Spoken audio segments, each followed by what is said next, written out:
Well, New at 11, a federal proposal that some say would have devastated the boating and fishing industry in South Carolina has been withdrawn. It would have required more boats to slow down while offshore to protect North Atlantic right whales. News 13's Adriana Lawrence got reaction from lawmakers and boat captains. On Wednesday, just days before the Biden administration's exit, it decided with the National Marine Fisheries Service to withdraw a proposal expanding its offshore speed regulations to vessels between 35 and 65 feet long. The goal was to protect endangered whales from vessel strikes. Some say this wasn't the right answer. Since 2022, the National Oceanic and Atmospheric Administration worked with its fisheries sector to enforce a speed of 10 knots offshore in slow zones during certain times of the year. The current rule has been in place since 2008 for vessels 65 foot or bigger. With the now withdrawn proposal, the federal government says, quote, despite its best efforts, NMFS does not have sufficient time to finalize this regulation in this administration due to the scope and volume of public comments.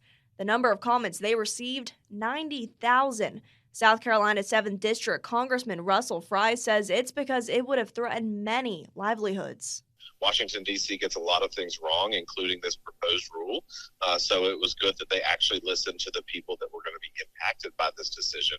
NOAA says endangered North Atlantic right whales are experiencing a, quote, unusual mortality event, citing deadly vessel strikes.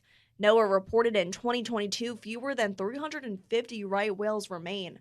Last time we reported on this issue, in July, we spoke with Myrtle's Inlet Captain Shane Basher, who owns a 38-foot boat.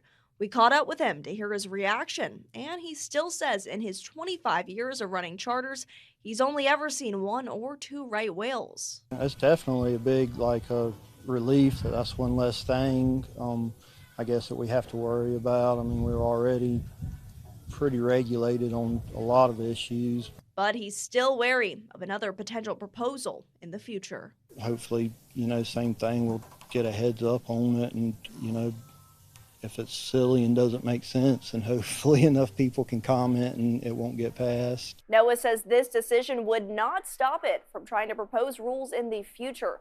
Fry says he will continue to check the federal government for overregulation. In the newsroom, Adriana Lawrence, News 13.